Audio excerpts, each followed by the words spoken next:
En todo tipo de situaciones vitales se vive un grado de aflicción y de duelo.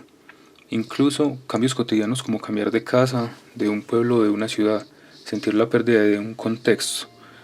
Hasta las estrechas relaciones con los amigos crean este tipo de tristeza cuando se pierden. Incluso los niños llegan a la adolescencia y suelen verse aquejados por un pesar profundo debido al hecho de que su infancia ha concluido.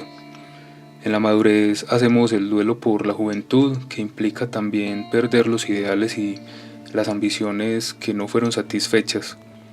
En la vejez hacemos el duelo por las energías y las distintas funciones que vamos perdiendo con el tiempo y también por la proximidad de la muerte. Entre muchas otras cosas de la vida experimentamos el duelo. Como diría Juan Román Jiménez, ¿qué hacemos cada día más que matar? Cada acto nuestro no es una muerte, nuestra vida. No es meter ataúdes en los agujerillos de los instantes, y la vida es una constante experiencia de la muerte. Pero en lo que nos enfocaremos hoy es en el duelo por la pérdida de un ser querido, en esa falta y vacío existencial que deja esa persona cuando marcha para siempre. Igual de importante hablar del proceso psicológico que debemos pasar para aceptar esa nueva realidad. El ser conscientes del proceso por el cual estamos pasando en ese momento es muy fundamental. Eso nos ayuda a entendernos a nosotros mismos y también a transitar de mejor manera cada una de esas etapas del duelo. El ser conscientes de nuestras emociones y de los procesos normales de la vida nos ayudará también a enfrentarnos con más sinceridad y también más luz. Esa luz nos ayudará en nuestras experiencias dolorosas y nos ayudará también a transformarlas para nuestro propio beneficio. Por esto es que haremos una rápida descripción de cada una de las etapas que se vive en un duelo, comenzando por la negociación.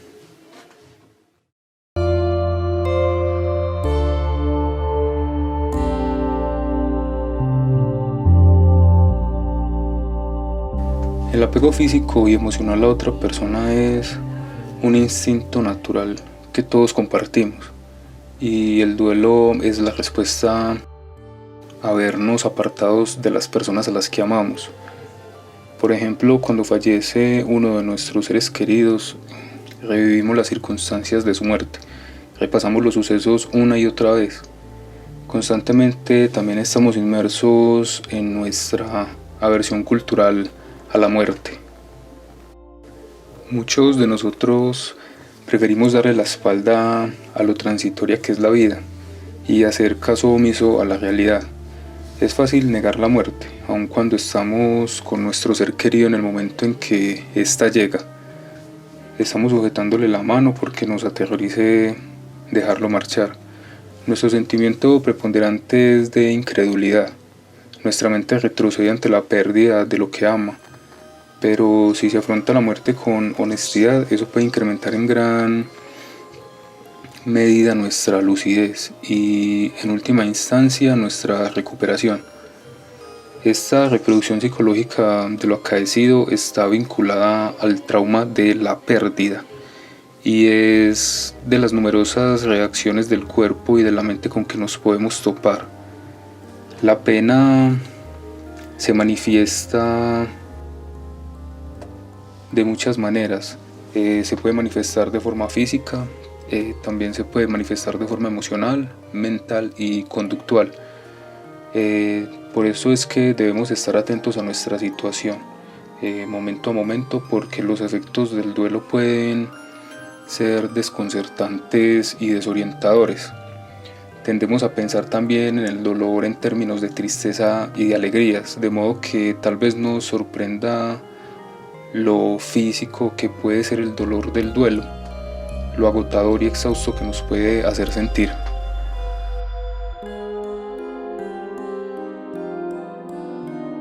Y ahora con todo esto nos preguntamos, ¿por qué negar la muerte? Y hay algo muy interesante en cómo las personas concebimos esa experiencia. Primero, la negación de la muerte es un complejo mecanismo de defensa psicológico contra el dolor y la conciencia de nuestra propia frágil mortalidad. Segundo, la muerte es algo triste. doloroso y de manera que preferimos negarlo. Entonces el vigor, la fuerza y la juventud nos convencen para que nos sintamos invencibles e inmortales, en muchos casos también. Tercero es que nos imaginamos una vida que dure para siempre y somos convencidos de que jamás nos separaremos de nuestros seres queridos. Entonces tenemos la sensación de que controlamos la vida, pero digamos que en cierto modo no es así, y eso es lo que nos hace a veces transitar por caminos un poco neuróticos, el querer controlarlo todo. Pero bueno, ese es otro tema. Y todos procedemos del mismo origen y allí acabaremos llegando, eso sí, eso no tenemos ninguna duda. En esta primera etapa de la negación, tal y como lo dice el autor Peter Bringwater en su libro El viaje del duelo, abro comillas, la muerte no parece ya algo abstracto, sino profundamente personal, cierro comillas. Aquí esta experiencia nos hace pensar sobre la vida y también plantea algunos interrogantes a nuestras creencias. Tal vez algunas personas obtengan de la fe fuerzas y consuelo, otros pasan también por un periodo de búsqueda y de plantearse las cosas. Una de las expresiones más profundas de la pérdida la encontramos en nuestra lucha por hallar una respuesta o explicación que tenga algún sentido. Peter Bringwater nos habla del remedio en esta primera etapa del duelo y nos dice, abro comillas, debemos darnos la vuelta y situarnos cara a cara con la realidad, mirarla de frente a los ojos sin pestañear, cierro comillas. ¿Esto qué significa? Significa que la vida es una fluctuación de alegría y de tristeza. Ambas son naturales e inseparables. Entonces la vida es una constante dualidad y estamos sujetos a ella. Son dos polos de una misma cosa, y eso lo debemos entender para ser conscientes del proceso en el que estamos y de cómo es que la vida se exterioriza por medio de nosotros y que constantemente estamos sujetos a experiencias que sobrepasan nuestro entendimiento y nuestra mentalidad. Entonces es ser sinceros con nosotros mismos y con la vida y pensar en que no podemos tomar control sobre algo como la muerte.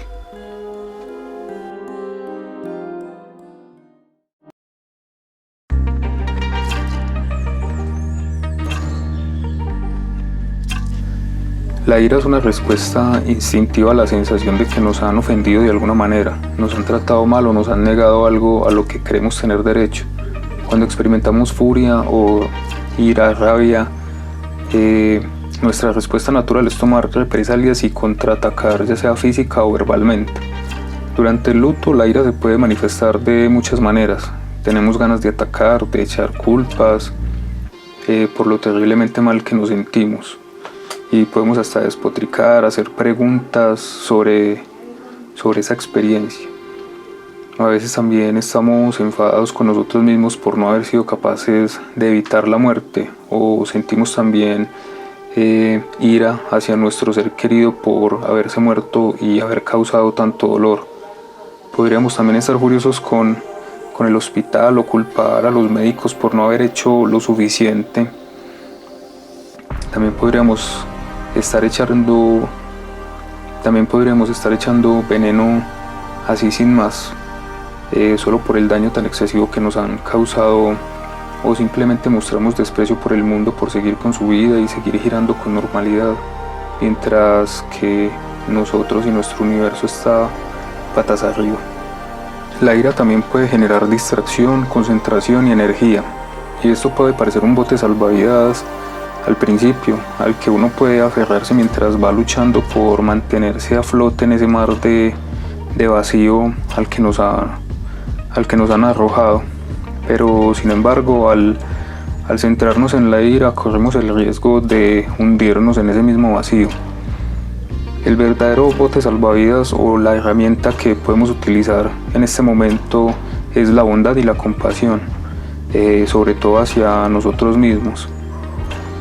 Este es un antídoto contra la ira. Recordemos que no deberíamos tratar de suprimir o negar lo que estamos experimentando. Por el contrario, deberíamos mirar hacia nuestros sentimientos y reconocer eso que estamos sintiendo en ese momento y aceptarlo. Entonces estas son formas normales de expresar el duelo, formas a las que hay que dar voz y respetar, porque es un proceso. Por medio de la conciencia plena del pensamiento y los sentimientos podemos aprender a manejar mejor nuestro estado de ánimo, a despejar la neblina roja de furia que con frecuencia nos ciega y nos impide razonar. Esta conciencia plena es una invitación a ver con claridad y a utilizar nuestra ira de manera constructiva.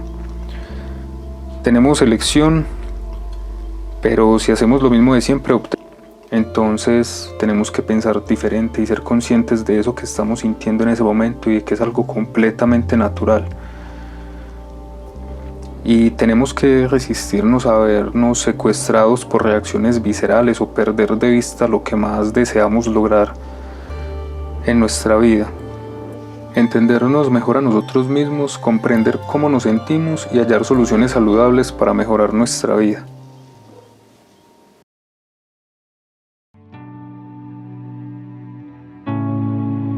En la negociación hay una gran necesidad de eludir la muerte. Aquí podemos implorar a Dios, al médico, al diablo, a la residencia para enfermos terminales, a cualquiera que esté dispuesto a escucharnos. Y por temor, sentimiento de injusticia y pura desesperación suplicamos a quien sea o a lo que sea o en lo que creamos que pueda influir en el resultado final. También rezamos nuestras plegarias con la promesa implícita de que si se nos concede aquel último deseo, no pediremos ni esperaremos nada más de la vida. Aquí entramos ya en un proceso de desesperación por obtener un indulto. La negociación es nuestro último intento de ejercer un control sobre una situación en la que no tenemos absolutamente ningún control. Nadie tiene autoridad sobre el hecho de morir. Entonces la muerte se halla fuera del alcance de todo el mundo. Suplicar la resurrección, por absurda que sea, es nuestra oferta. Por desesperada que parezca, con tal de aferrarnos a nuestro ser querido, esa persona cuya marcha ni siquiera soportamos imaginarnos. El antídoto en la negociación o el ruego de lo imposible es reconocer que no podemos retroceder el tiempo ni devolverles la vida a los muertos. De hecho, en este punto, Peter Bridgewater es muy acertado. Su idea sobre el tiempo da una luz sobre muchos o algunos de los padecimientos neuróticos, y en este caso sobre el duelo, donde la percepción que el sujeto tiene del tiempo, de lo efímero y lo infinito juegan un papel importante en la cura o en la transición por el duelo. Esa es una de sus crudas realidades. El alivio y la recuperación solo comienzan cuando aceptamos que la muerte es una verdad inevitable de la vida. Debemos experimentar entonces lo que estamos sintiendo de lleno aquí y ahora, reconocer la realidad de nuestra situación actual y estar preparados para mirar hacia adelante. En el periodo subsiguiente a la muerte quizás soñemos con reunirnos con nuestro ser querido en el idílico paraíso de la otra vida, o estemos desesperados por evitar el dolor de más tragedias. Ahora, un padre o una madre que lloran a un hijo muerto tal vez rueguen por la salud de sus otros hijos. Podríamos tratar de negociar que si no se puede cambiar nada y nuestro ser querido no puede librarse, entonces al menos que se garantice una muerte en paz e indolora para esa persona.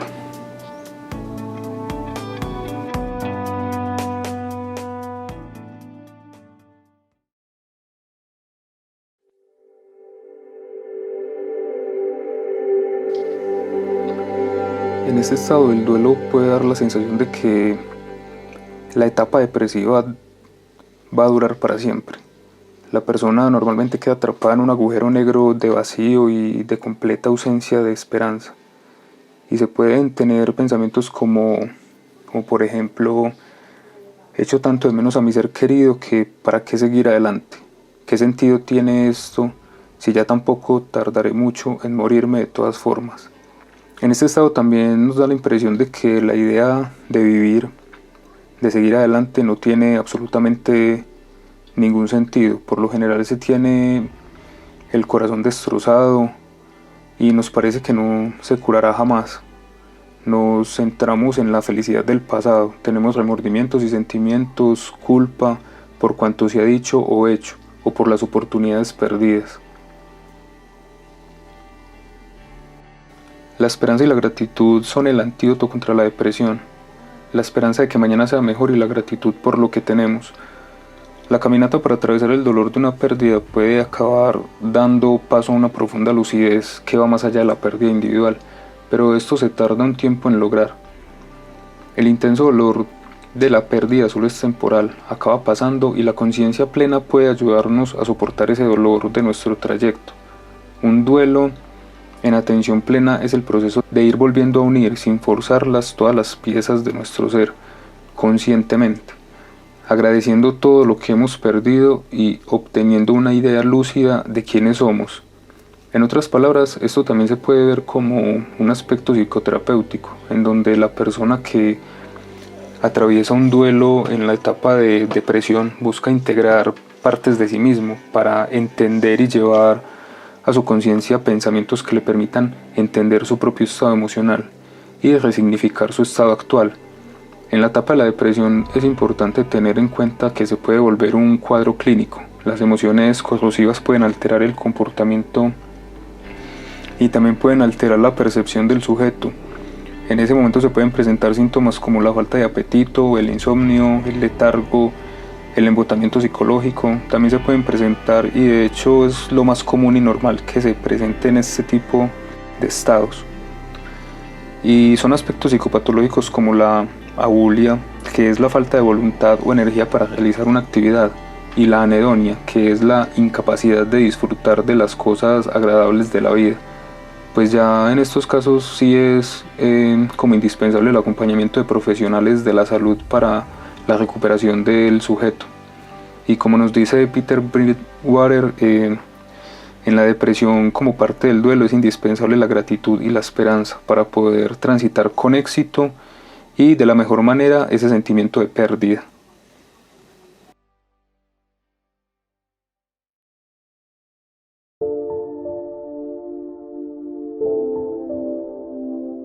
Para recuperarse tras una muerte debemos hacerle un hueco a los sentimientos de angustia. ¿Esto qué significa? Que debemos permitir que vengan y se vayan sin oponer ninguna resistencia.